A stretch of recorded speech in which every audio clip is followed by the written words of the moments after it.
So 'game of throne' universe నుంచి ఇంకొక కొత్త షో వచ్చేసింది. అదే 'a night of the seven kingdoms'. దీనికి సంబంధించిన ఫస్ట్ ఎపిసోడ్ ఈ రోజు రిలీజ్ అయింది. అండ్ ఎవ్రీ మండే ఇండియాలోని మార్నింగ్ 8:35కి కొత్త ఎపిసోడ్స్ డిస్నీ ప్లస్ హాట్‌స్టార్‌లోని రిలీజ్ కానున్నాయి. ఇందులోని మొత్తం 6 ఎపిసోడ్స్ ఉంటాయి. అండ్ ఇది తెలుగు డబ్‌లో కూడా అవైలబుల్‌గా ఉంది. సో ఈ ఫస్ట్ ఎపిసోడ్‌ని క్లియర్‌గా, సింపుల్‌గా ఈ వీడియోలోని ఎక్స్‌ప్లెయిన్ చేస్తాను. అండ్ మీరు గనుక నా ఛానల్‌కి కొత్తగా వచ్చినట్లయితే ఖచ్చితంగా సబ్స్క్రైబ్ చేయండి. ఎందుకంటే every week break down video మన ఛానల్‌లోనే వస్తుంది. సిరీస్‌లోని మొత్తం 6 ఎపిసోడ్స్ ఉంటాయి. And each episode maximum 30 minutes ఉండొచ్చు. అండ్ ఈ సిరీస్‌లోని మొత్తం 3 సీజన్స్ రాబోతున్నాయి. జార్జ్ ఆర్ఆర్ మార్టిన్ రాసిన 'డంకన్ ఎగ్' బుక్స్ నుంచి ఈ సిరీస్‌ని తీయబోతున్నారు. మొత్తం ఇందులోని 3 బుక్స్ ఉంటాయి. ఒక్కొక్క బుక్‌ని అడాప్ట్ చేసుకొని 3 సీజన్స్‌ని తీయబోతున్నారు. ప్రెజెంట్ రాబోతున్న సిరీస్ ఫస్ట్ బుక్‌ని అడాప్ట్ చేసుకొని తీశారు. 'గేమ్ ఆఫ్ థ్రోన్స్‌కి దీనికి సరిగ్గా 100 ఇయర్స్ డిఫరెన్స్ ఉంటుంది. సో 'గేమ్ ఆఫ్ థ్రోన్స్‌లో' కనబడిన కొన్ని క్యారెక్టర్స్‌ని మనం ఈ షోలో కూడా చూడొచ్చు. కాకపోతే వాళ్ళు ఇక్కడ యంగ్‌గా ఉంటారు. సో నిన్ను వెలుగులోకి తీసుకొస్తా నేను మామూలుగా ఉండదు మంది అసలు ఏంటి హౌస్ ఆఫ్ డ్రాగన్స్ కమల్ మార్కెట్ ఆఫీస్ జోజో డ్రాగన్ గేమ్ చాలా సో ఫస్ట్ ఇందులోని ఓల్డ్ బిల్డింగ్ చూద్దాం. 'గేమ్ ఆఫ్ థ్రోన్స్‌కి ఇది 100 ఇయర్స్ ముందు జరుగుతుంది కాబట్టి అప్పటికి ఇంకా వెస్టరోస్‌ని టార్గెరియన్సే రూల్ చేస్తున్నారు. బట్ వాళ్ళ దగ్గర డ్రాగన్స్ మాత్రం ఉండవు. సో ప్రెసెంట్ ఈ టైం లైన్‌లోని వెస్టరోస్‌కి కింగ్ డెయిరోన్ 2 టార్గెరియన్. ఇతను ఒక మార్టెల్‌ని పెళ్లి చేసుకుంటాడు. తనే మైరా మార్టెల్. ఇతనికి మొత్తం 4 కొడుకులు ఉంటారు. అందులోని పెద్దవాడు ప్రిన్స్ బేలోర్. డెయిరోన్ తర్వాత వెస్టరోస్‌కి కింగ్ అవ్వాల్సింది బేలోర్. తర్వాత ఎయిరీస్, ప్రిన్స్ రేగోల్ అండ్ మేకోర్ టార్గెరియన్. వీళ్ళ నలుగురిలోని ఈ 2 క్యారెక్టర్స్ మాత్రం చాలా ఇంపార్టెంట్. ప్రిన్స్ బేలోర్కి బ్లాక్ హెయిర్ ఉంటుంది. అండ్ ఇతనికి వాలర్ అని ఒక కొడుకు ఉంటాడు. ఇతను కూడా ఆల్మోస్ట్ బ్లాక్ హెయిరే ఉంటుంది. కానీ ముందు ఒక వైట్ కలర్ హెయిర్ లైన్ ఉంటుంది. టార్గెరియన్స్ అని అందరిలోనూ ఇతను కొంచెం డిఫరెంట్గా కనిపిస్తాడు. అండ్ ఇతనికి 4 కొడుకులు, 2 డాటర్స్ ఉంటారు. అందులోని మొదటివాడు ప్రిన్స్ డేరోన్, తర్వాత ఎయిరియాన్. టార్గెరియన్ లైన్లోని ఎప్పుడు ఒక మ్యాట్ టార్గెరియన్ పుడతాడు. ఈ ప్రెసెంట్ టైం లైన్లోని ఎయిరియాన్ అలాంటి వాడనమాట. తర్వాత ప్రిన్స్ ఏమోన్. ఇతన్ని మనం 'గేమ్ ఆఫ్ థ్రోన్స్'లోని మేస్టర్గా నైట్స్ వాచ్ దగ్గర చూసాం. ప్రెసెంట్ ఈ టైం లైన్లోని ఇతను సిటడెల్లోని మేస్టర్ ట్రైనింగ్లోనే ఉంటాడు. తర్వాత ఏగోన్. ఇతను అందరూ ఎగ్ అని పిలుస్తారు. సో ఇది మనకి ఈ 'night of the seven kingdoms' సిరీస్లో కనబడే టార్గెరియన్స్ యొక్క ఫ్యామిలీ ట్రీ. తర్వాత ఈ షోలోని మెయిన్ క్యారెక్టర్ అయిన డంకన్ ని చూపిస్తారు. డంకన్ అతను స్క్వైర్ గా పనిచేసిన ఆర్లన్ పెనిట్రీ చనిపోయిన తర్వాత అతని బాడీని పూడ్చి పెడుతూ ఉంటాడు. ఈ ఆర్లన్ పెనిట్రీ రివర్ ల్యాండ్స్ లోని పెనిట్రీ అనే విలేజ్ కి చెందినవాడు. ఈ పెనిట్రీ అనే village house of the dragon లో చూపించిన హౌస్ బ్లాక్వుడ్ కి, బ్రాకెన్స్ కి చాలా దగ్గరలోనే ఉంటుంది. సో వీళ్ళిద్దరూ కలిసి యాష్వుడ్ లో జరిగే టోర్నీలోని పాల్గొనడానికి వెళ్తున్నారు. ఈ దారిలోనే ఆర్లన్ చనిపోతాడు. అండ్ వీళ్ళకి సంబంధించిన 3 హార్సెస్ ఇక్కడ ఉంటాయి అన్నమాట. డంకన్ చిన్నప్పటి నుంచి ఆర్లన్ దగ్గర పెరుగుతాడు. వీళ్ళిద్దరూ కలిసి చాలా బ్యాటిల్స్లో కూడా పాల్గొంటారు. అండ్ అతని బాడీని పూడ్చిపెడుతున్నప్పుడు డంకన్ ఇక్కడ ఆర్లన్ పెనిట్రీతోనే మాట్లాడుతూ ఉంటాడు. సరిగ్గా ఇప్పుడే 'గేమ్ ఆఫ్ థ్రోన్స్'లోని ఒక కొత్త టైప్ ఆఫ్ స్టోరీ టెల్లింగ్ని తీసుకొచ్చారు. అదే ఫ్లాష్ బ్యాక్ సీన్. ఇక్కడ డంకన్ చిన్నప్పుడు ఆర్లన్తో కలిసి ఉన్న కొన్ని సీన్స్ని ఇక్కడ ప్లే చేస్తారు. ఈ ఫ్లాష్ బ్యాక్ సీన్స్లోని ఆర్లన్ చాలా కోపంగా డంకన్ని కొడుతూ ఉంటాడు. ఖచ్చితంగా ప్రతి షాట్లోని డంకనే తప్పు చేస్తుంటాడు. అండ్ ఇక్కడ తను మట్టిలో ఉన్నప్పుడు చూడండి వెనకాల ఇద్దరు కదులుతూ ఉంటారు. అందులోనే ఒక చిన్నపిల్లాడు ఉంటాడు. అండ్ అతనికి సంబంధించిన మదర్ ఆ చిన్నపిల్లాడు దగ్గరికి వస్తున్నట్టు ఉంటుంది. మేబీ డంకన్ ఆ చిన్నపిల్లాడు గొడవ పడుతూ ఉండొచ్చు. అది ఆర్లన్ చూసి డంకన్ని కొడుతున్నాడు. అండ్ తర్వాత సీన్లోని డంకన్ పెద్దవాడై ఉంటాడు. అండ్ ఇక్కడ కూడా ఆర్లన్ తన మీద చేయి చేసుకుంటాడు. కానీ వెనకాల చూడండి ఫైర్ వెలుగుతూ ఉంటుంది. మేబీ అది డంకన్ వల్లే అయి ఉండొచ్చు. ఖచ్చితంగా ఈ ఫ్లాష్ బ్యాక్ సీన్స్ని రానున్న ఎపిసోడ్స్లోని చూపిస్తారు. అప్పుడు మనం క్లియర్గా ఏం జరిగిందో తెలుసుకోవచ్చు. చిన్నప్పుడు ఆర్లన్ కొట్టిన ప్రతిదానికి డంకన్ ఒప్పుకుంటాడు. ఎందుకంటే తను తప్పు చేశాడు కాబట్టి ఆర్లన్ తను శిక్షించాడు అనుకుంటాడు. బట్ ఒక సీన్లో మాత్రం నేను తప్పు చేయలేదు కానీ మీరు నన్ను కొట్టారు అని చెప్పి ఇక్కడ మాట్లాడతాడు. యాక్చువల్గా ఫ్లాష్ బ్యాక్ సీన్లోని డంకన్ కనిపించినప్పుడు వెనకాల ఒక చిన్నపిల్లాడు హాట్ పైని తీసుకొని పారిపోతూ ఉంటాడు. ఆ చిన్నపిల్లాడికి పడాల్సిన దెబ్బలు డంకన్కి పడతాయి. అండ్ ఈ హాట్ పైని తీసుకెళ్ళిపోయే చిన్నపిల్లాడు మేబీ 'గేమ్ ఆఫ్ థ్రోన్స్'లోని హాట్ పై అని చెప్పి ఒక క్యారెక్టర్ ఉంటుంది. అండ్ ఈ షో 'గేమ్ ఆఫ్ థ్రోన్స్'కి సరిగ్గా 100 ఇయర్స్ ముందు జరుగుతుంది. మేబీ ఆ చిన్నపిల్లోడి హాట్ పైకి గ్రాండ్ ఫాదర్ అయి ఉండొచ్చు. అండ్ ఈ షార్ట్లో చూడండి వర్షం పడుతూనే ఉంటుంది. ఆర్లన్ పెనిట్రీ ఓల్డ్ ఏజ్లో ఉంటాడు. వీళ్ళిద్దరూ ప్రయాణిస్తున్నప్పుడు సిచ్యువేషన్ చాలా చేంజ్ అయిపోతాయి. చలేస్తుంది, వర్షం పడుతుంది, ఆర్లన్కి జ్వరం వస్తుంది. అండ్ అది తగ్గకుండానే ఆర్లన్ చనిపోతాడు. ఆర్లన్ చనిపోయిన తర్వాత డంకన్ ఒంటరిగా ఫీల్ అవుతాడు. తనతో పాటు కేవలం తన 3 హార్సెస్ మాత్రమే ఉంటాయి. డంకన్‌కి ఏం చేయాలో తెలీదు. ఎందుకంటే ఇప్పుడు దాకా యార్లన్ కిందే పనిచేస్తాడు. తను చెప్పిందే చేస్తాడు. ఇప్పుడు డంకన్ ఓన్ డెసిషన్స్ తీసుకోవాల్సిన టైం వచ్చింది. సో తన హార్సెస్ తోనే మాట్లాడతాడు. ఫైనల్ గా యాష్వర్డ్ టోర్నీని కంప్లీట్ చేయాలని డిసైడ్ అవుతాడు. సరిగ్గా అప్పుడే గేమ్ ఆఫ్ థ్రోన్స్ థీమ్ పడుతుంది. దొరుకుతారు అని ఎదురు చూసిన వాళ్ళందరికీ కూడా ఆయన పెద్ద బొమ్మ వేసాడు. అది ఈ సీన్తోనే హెచ్బిఓ గేమ్ ఆఫ్ థ్రోన్స్ ఆడియన్స్కి క్లియర్గా చెప్పేస్తుంది, ఇప్పటి వరకు మీరు చూసిన టీవీ షో లాగా ఇది ఉండదు అని చెప్పి. గేమ్ ఆఫ్ థ్రోన్ యూనివర్స్లోని ఈ షో కొంచెం డిఫరెంట్గా ఉండబోతుంది. ఇంత డిస్గస్టింగ్ సీన్ చూపిస్తున్నప్పుడు కూడా ఒక చెట్టు మీద ఒక చిన్న పిట్ట అరుస్తూ ఉంటుంది. డంకన్ దాన్ని చూసి స్మైల్ ఇస్తాడు. తన పరిస్థితి ఎంత కేయాస్లో ఉన్నా సరే, ఎన్ని ప్రాబ్లమ్స్ ఉన్నా సరే, ఈ సీన్ హోప్ని చూపిస్తుంది. సీన్ స్టార్టింగ్లోనే చాలా డార్క్గా స్టార్ట్ అవుతుంది. వర్షం పడుతుంది, ఒక మనిషి చనిపోయి ఉంటాడు, పక్కనే 3 హార్సెస్ ఉంటాయి. డంకన్ ఒంటరిగా ఫీల్ అవుతుంది. బట్ కొన్ని నిమిషాల తర్వాతే సిచ్యువేషన్ మారిపోతుంది. తను వెళ్తున్నప్పుడు చూడండి, మార్నింగ్ అవుతుంది, వెనకాల సన్ వస్తుంది, స్క్రీన్ మొత్తం చాలా బ్రైట్ గా మారిపోతుంది. సో డంకన్ తన లైఫ్ పర్పస్ ని వెతుక్కుంటూ హోప్ తోని బయలుదేరుతున్నట్టు చూపించారు. తర్వాత డంకన్ దారిలోనే విశ్రాంతి తీసుకోవడానికి ఒక ఇన్ దగ్గరికి వెళ్తాడు. అండ్ ఇక్కడ గుండుతో ఉన్న ఒక చిన్న పిల్లోడిని చూస్తాడు. అండ్ ఈ చిన్న పిల్లోడిని మీరు సరిగ్గా గమనిస్తే చాలా డల్గా కనిపిస్తాడు. డంకన్ అతన్ని చూసి అక్కడ పనిచేసే ఒక స్టేబుల్ బాయ్ అనుకుంటాడు. అందుకే అతన్ని హార్సెస్ చూసుకోమని చెప్పి పని అప్పగిస్తాడు. తర్వాత డంకన్ లోపలికి వెళ్తాడు. లోపలికి వెళ్ళిన తర్వాత డంకన్ తోని ఫుల్గా తాగున్న ఒక అతను మాట్లాడతాడు. ఇతను చూడడానికి ఒక నోబెల్ మ్యాన్ లా కనిపిస్తాడు. బట్ అతనికి చూడండి వైట్ హెయిర్ ఉంటుంది. ఖచ్చితంగా ఇతను ఒక టార్గేరియన్. ఇతని గురించి, ఇతను మాట్లాడిన డ్రీమ్స్ గురించి, డంకన్ గురించి రాబోయే ఎపిసోడ్లోనే క్లియర్గా తెలుసుకుంటాం.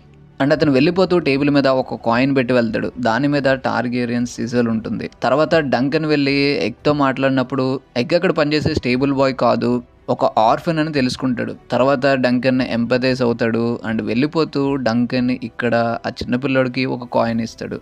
అండ్ దీని మీద చూడండి 7 పాయింటెడ్ స్టార్ ఉంటుంది. అండ్ ఈ కాయిన్స్తోనే నోబుల్ మ్యాన్స్కి స్మాల్ ఫోక్కి ఉన్న డిఫరెన్సెస్ని చూపించారు. తర్వాత డంకన్ యాష్వర్డ్కి వెళ్తాడు. ఇక్కడ యాష్వర్డ్లో తన డాటర్ 14th నేమ్ని సెలబ్రేట్ చేస్తూ టోర్నీని కండక్ట్ చేస్తున్నాడు అనమాట. వెస్ట్ హౌస్లో ఉన్న చాలా హౌసెస్ ఇక్కడికి వస్తాయి. అండ్ ఇక్కడ చూడండి డంకన్ పైన ఉన్నప్పుడు కింద చాలా టెంట్స్ ఉంటాయి. యాష్వర్డ్ చాలా రద్దీగా ఉంటుంది. ఎక్కడ పడితే అక్కడ మార్కెట్స్ ఉంటాయి. అండ్ ఇక్కడ జాయిస్టింగ్ చేయడానికి గ్రౌండ్ని ప్రిపేర్ చేస్తున్నారు. డంకన్ ఇక్కడికి వచ్చినప్పుడు చూడండి, ఇక్కడ చాలా హౌసెస్ సిజల్స్ కనిపిస్తాయి. తన యాష్వర్డ్ కాసిల్ వైపు చూస్తున్నప్పుడు చూడండి, ఇక్కడ కొన్ని టెంట్స్ ఉంటాయి. టెంట్స్ మీద లైన్ సింబల్ ఉంటాయి. అండ్ పక్కనే లానిస్టర్ హౌస్ సిజల్స్ ఉంటాయి. అండ్ దీని మీద ఇది డండారియన్ హౌస్ కి చెందిన సిజల్ అనమాట. ఎక్కడ పడితే అక్కడ ఆరెంజ్ కలర్ లో కనిపించే హౌస్ సిజల్ యాష్వర్డ్ కి చెందింది. ఇక్కడ కాపలా కాసే సోల్జర్స్ వాళ్ళ పని మానేసి పక్కనున్న సర్వెంట్ అమ్మాయినికి లైన్ వేస్తూ ఉంటారు. సరిగ్గా అప్పుడే డంకన్ వచ్చి వాళ్ళని డిస్టర్బ్ చేస్తాడు. నేను ఇక్కడ గేమ్స్ కండక్ట్ చేసే మాస్టర్ని కలవాలి అని చెప్తాడు. డంకన్ని లోపలికి తీసుకెళ్తారు. అండ్ ఇక్కడ డంకన్ లోపలికి వస్తున్నప్పుడు చూడండి, గుమ్మం తన తలకి తగులుతుంది. తన యావరేజ్ మ్యాన్ కంటే హైట్ ఉంటాడని చెప్పడానికి ఇలాంటి సీన్స్ని పెడుతున్నారు. డంకన్ లోపలికి వెళ్తాడు. అక్కడ గేమ్స్ కండక్ట్ చేసే ఒక మాస్టర్ ఉంటాడు. అతనితోని డంకన్ నేను ఒక నైట్ అని చెప్తాడు. ఆర్లన్ పెనిట్రీ దగ్గర స్క్వైర్గా పనిచేశాను, అతను చనిపోయిన తర్వాత నన్ను నైట్ని చేశాడని చెప్పి అతనికి చెప్తాడు. బుక్స్లో కూడా డంకన్ ఇలానే అంటాడు. బట్ యాక్చువల్గా ఏం జరిగిందో మనకి టీవీ షోలో చూపించారు. ఒక ఫ్లాష్ బ్యాక్ సీన్ వచ్చినప్పుడు నిజంగానే ఆర్లన్ పెనిట్రీని తన నైట్ని చేయమని అడుగుతాడు. బట్ ఆర్లన్ అది పట్టించుకోడు. సో ఇక్కడ క్లియర్గా డంకన్ అబద్ధం చెప్తున్నట్టు తెలిసిపోతుంది. అదే ఆ మాస్టర్ కూడా కనిపెడతాడు. డంకన్కి కుదరదని చెప్పేస్తాడు. డంకన్ కూడా తన ఫేట్ని యాక్సెప్ట్ చేసి వెనక్కి వెళ్ళిపోతున్న టైంకి తన వెనకాలన్న షీల్డ్ని చూస్తాడు. ఆ షీల్డ్ చాలా ఓల్డ్గా ఒక నైట్ యూజ్ చేసినట్టుగానే ఉంటుంది. సో అది చూసి డంకన్కి ఒక ఛాన్స్ ఇద్దాం అనుకుంటాడు. నేను టోర్నీలో ఎలా చేయాలంటే ఎవరన్నా నైట్ వచ్చి నీకు హామీ ఇవ్వాలి అని చెప్పి డంకన్తోనే అంటాడు. అండ్ ఈ టోర్నీలోకి చాలా మంది వచ్చారు, డోర్నిష్కి సంబంధించిన పీపుల్ కూడా వచ్చారని చెప్పి డంకన్కి చెప్తాడు. డంకన్ బయటకు వెళ్ళిన తర్వాత ఇక్కడ కొన్ని హౌస్ సీజల్స్ కనిపిస్తాయి. పక్కనే హౌస్ బెరాతి అని ఒక టెంట్ ఉంటుంది. దాని పక్కన హౌస్ బీస్బెరీకి సంబంధించిన టెంట్ ఉంటుంది. అండ్ ఇక్కడ తనకు కావాల్సిన హౌస్ డండేరియన్ టెంట్ కనిపిస్తుంది. అండ్ దీని పక్కనే చూడండి హౌస్ టైరల్కి సంబంధించిన సీజల్ ఉంటుంది. అండ్ వాళ్ళకి సంబంధించిన కొన్ని థింగ్స్ ఇక్కడ ఒక సర్వెంట్ తీసుకెళ్తూ ఉంటాడు. తర్వాత డంకన్ హౌస్ మ్యాన్ఫ్రెడ్ యొక్క టెంట్ దగ్గరికి వెళ్తాడు. ఇక్కడ డంకన్ వాళ్ళతోని మాట్లాడతాడు. యాక్చువల్గా డంకన్కి అమ్మాయిలతో మాట్లాడడం పెద్దగా రాదు. సో అదే వీళ్ళు గమనించి డంకన్తోనే ఆడుకుంటారు. మ్యాన్ఫ్రెడ్ పడుకొని ఉన్నాడు, తర్వాత రమ్మని చెప్పి డంకన్కి చెప్తారు. డంకన్ అక్కడి నుంచి వెళ్తున్నప్పుడే సరిగ్గా ఫైట్ చేస్తూ ఇద్దరు ఫాస్వే బ్రదర్స్ కనిపిస్తారు. ఒకడు స్టెఫెన్ ఫాస్వే అయితే ఇంకొకడు రెయిమండ్ ఫాస్వే. ఇద్దరులోనే ఒకడు చాలా స్ట్రాంగ్ గా కనిపిస్తాడు, ఒకడు వీక్ గా కనిపిస్తాడు. ఆ వీక్ గా ఉన్నవాడే డంకన్ తో వచ్చి మాట్లాడతాడు. తర్వాత డంకన్ రెస్ట్ తీసుకోవడానికి ఆ టెంట్లకి దూరంగా వెళ్తాడు. యాక్చువల్ గా డంకన్ వేరే నైట్స్ తో పాటు ఆ టెంట్ లోనే ఎక్కడో చోట ఉండొచ్చు, కానీ డంకన్ వాళ్ళతోని ఉండలేకపోతాడు. మళ్ళీ డంకన్ చూసి ఎవరన్నా ఏమన్నా అంటారేమో అని చెప్పి డంకన్ అక్కడి నుంచి దూరంగా వెళ్ళిపోతాడు. తర్వాత మళ్ళీ ఈవినింగ్ మ్యాన్ఫ్రెడ్ లేచాడేమో అని చెప్పి తన ఇంటి దగ్గరికి వస్తాడు. బట్ మళ్ళీ డంకన్ని ఆ ఇద్దరు హార్స్ ఆడుకోవడానికి ట్రై చేస్తారు. డంకన్ వాళ్ళ టెంట్ లోపలికి వెళ్ళిన తర్వాత ఇక్కడ ముగ్గురు హార్స్ ఉంటారు అండ్ ఒకళ్ళు చనిపోయినట్టుగా యాక్ట్ చేస్తూ ఉంటారు. అండ్ తన ఐస్ మీద చూడండి, చనిపోయిన వాళ్ళ ఐస్ మీద పెట్టేవి ఉంటాయి. సరిగ్గా గేమ్ ఆఫ్ థ్రోన్ ఫస్ట్ ఎపిసోడ్లో కూడా ఇలాంటి ఒక షాట్ ఉంటుంది. సో తను ఎందుకు డెడ్ పర్సన్ లాగా యాక్ట్ చేస్తుంది? మేబీ మ్యాన్ఫ్రెడ్కున్న ఫ్యాంటసీస్లోని ఇది కూడా ఒకటి అయ్యి ఉండొచ్చు, డెడ్ పర్సన్తోని అలా చేయాలని చెప్పి. సో దానికోసం వీళ్ళు ఇక్కడ ప్రాక్టీస్ చేస్తూ ఉండొచ్చు. తర్వాత డంకన్ ఒక పప్పెట్ షోని చూడడానికి వెళ్తాడు. ఇక్కడ ఒక అమ్మాయి ఒక స్టోరీని నరేట్ చేస్తూ ఉంటుంది. తను కూడా డంకన్ లాగా చాలా టాల్ గా ఉంటుంది. డంకన్ తను చూడగానే ఇష్టపడతాడు. అండ్ తను ఇక్కడ ఉన్న వాళ్ళకి ఒక డ్రాగన్ స్టోరీ చెప్తుంది. అదే సర్వెన్ అండ్ ది మిర్రర్ షీల్డ్. సర్వెన్ అనేవాడు రీచ్ లో ఉన్న హౌస్ గార్డెనర్ కి చెందినవాడు. ఫస్ట్ మ్యాన్ ఉన్న టైంలో ఇతను ఉండేవాడు అనమాట. గార్డెనర్ హౌస్ అంతా ఒకప్పుడు రీచ్ ని రూల్ చేసేది. టార్గెరియన్స్ వచ్చిన తర్వాత వాళ్ళ హౌస్ అంతా తుడిచిపెట్టుకుని పోతుంది. తర్వాత రీచ్ని టైరల్స్ కంట్రోల్లోకి తీసుకున్నారు. తను యురెక్స్ అనే ఒక డ్రాగన్ని చంపుతాడనమాట. ఆ స్టోరీనే ఇక్కడ టాన్సెల్ అందరికీ చెప్తుంది. తన చేతిలో చూడండి షీల్డ్ ఒక మిర్రర్ లాగా ఉంటుంది. అండ్ ఈ డ్రాగన్ టార్గెరియన్ డ్రాగన్ కాదు. టార్గెరియన్స్ వెస్ట్రోస్కి రాకముందు కూడా కొన్ని డ్రాగన్స్ ఉండేవి. వాటిని లెజెండరీ డ్రాగన్స్ అంటారు. ఈ డ్రాగన్ కూడా దానికి సంబంధించింది. అండ్ అతని స్టోరీ డంకన్ స్టోరీకి చాలా సిమిలర్గా ఉంటుంది. స్మాల్ బాయ్ ఎలాంటి నోబుల్ ఫ్యామిలీ సపోర్ట్ లేని వాడు ఒక గొప్ప వీరుడు అవుతాడు.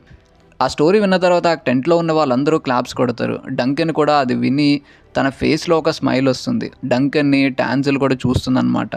తర్వాత డంకన్ బయటికి వెళ్ళిపోతాడు. ఇక్కడ బయట రోమన్ ఫాస్వే డంకన్తోనే మాట్లాడతాడు. తనని బెరాథియన్ టెంట్లోకి తీసుకెళ్తాడు. తర్వాత షోలోని ఇంపార్టెంట్ క్యారెక్టర్ అయిన లైనోల్ బెరాథియన్ని చూపిస్తారు. ఇతను కూడా డంకన్ లానే చాలా హైట్గా లావుగా ఉంటాడు. కానీ ఈ షోలో చూస్తున్న లైనోల్ బెరాథియన్ అలా ఉండడు. సో ఇక్కడ లైనోల్ ఒక స్టోరీ చెప్తాడు. 4000 years బ్యాక్ జరిగిన ఒక జాయిస్టింగ్ స్టోరీ గురించి చెప్తాడు. అండ్ అది రీచ్లోనే జరిగిందని అంటాడు.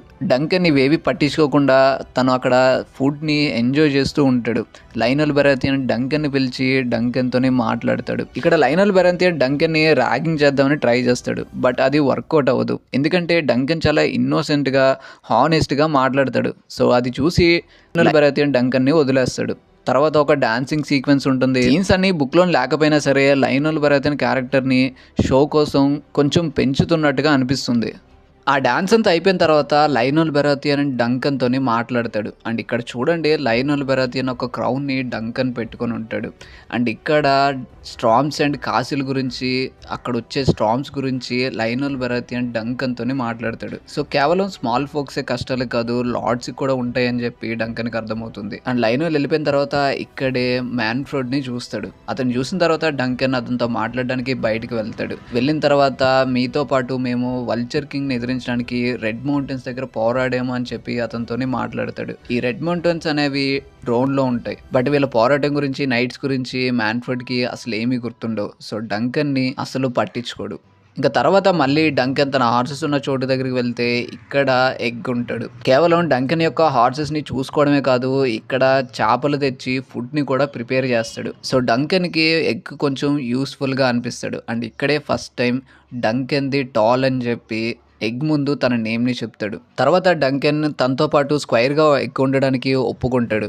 అండ్ రాత్రి వాళ్ళిద్దరూ పడుకునే ముందు ఫ్లయింగ్ స్టార్ గురించి మాట్లాడుకుంటారు. ఈ ఎపిసోడ్లోని డంకన్ క్యారెక్టర్ని, తన మాస్టర్ అయిన యాలన్ పెన్నెట్రీ గురించి, అండ్ షోలోని మెయిన్ ఇంపార్టెంట్ ప్లేస్ అయిన యాష్ఫోర్డ్ని, ఇంకా డంక్ ఎగ్ ఎలా కలిశాడు, వాళ్ళ స్టార్టింగ్ రిలేషన్షిప్ని చూపించారు. అండ్ సిరీస్లోని ఇంకా చాలా డ్రామా రాబోతుంది. సో ఎపిసోడ్ చూసిన తర్వాత మీకేమనిపించిందో అయితే కామెంట్ చేయండి. అలానే కంటెంట్ నచ్చే ఛానల్కి ఖచ్చితంగా సబ్స్క్రైబ్ అవ్వండి. Thanks for watching.